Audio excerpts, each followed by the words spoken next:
what you're looking at is the remnants of Thanksgiving yesterday outside, and it was a really wonderful experience. I had a individual over last night whom I had just a wonderful conversation about growing up in the church and the beauty of it, as well as the things that we've experienced that had a negative impact on our life. And one of the things that came up as I was talking a little bit about my testimony about like why some of the way I viewed the way the Lord views me, specifically through the church. I might have been 12 years old. I'm 43 now. And I was at a youth conference. It was like a 2 or 3 night youth conference. And when I was there, we had this prophetic ministry come through, and the whole group got prophesied over but me. And so what that did is it started a lifelong struggle of whether or not God sees me. And I spent years of my life feeling like I was unseen by God. And probably the one point at which I really felt like the Lord saw me was 6 years ago.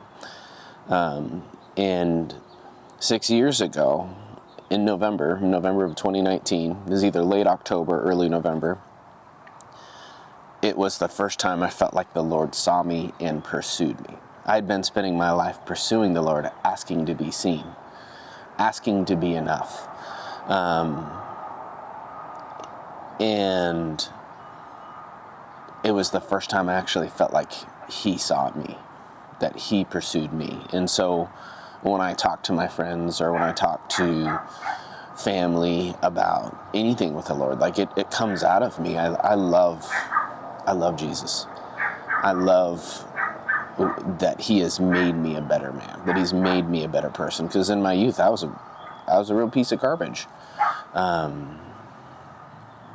And then when 2019 happened, it was a series of dreams that took place. And I remember that first dream. I was woke up at 1:19 in the morning. And then I woke up the exact same time for a week, exactly at 1:19. And in that process, I kept having all these dreams. And I remember emailing my pastor, whom I love. I love this pastor so much, about all of these dreams. And part of it is like, and we came from a very prophetic church, one that moves in the Spirit, that loves the Lord. And so I know that they can trust. Like they can give me some trustworthy advice. But I remember being so taken back by the amount of dreams that I couldn't even understand or comprehend exactly what the Lord was doing. And so there was this 12 years old to 37, 12 years old to 37, I think, or 38, somewhere there, where I felt like I wasn't pursued by God. And then all of a sudden there was this pursuit by God in a way that I didn't imagine. And so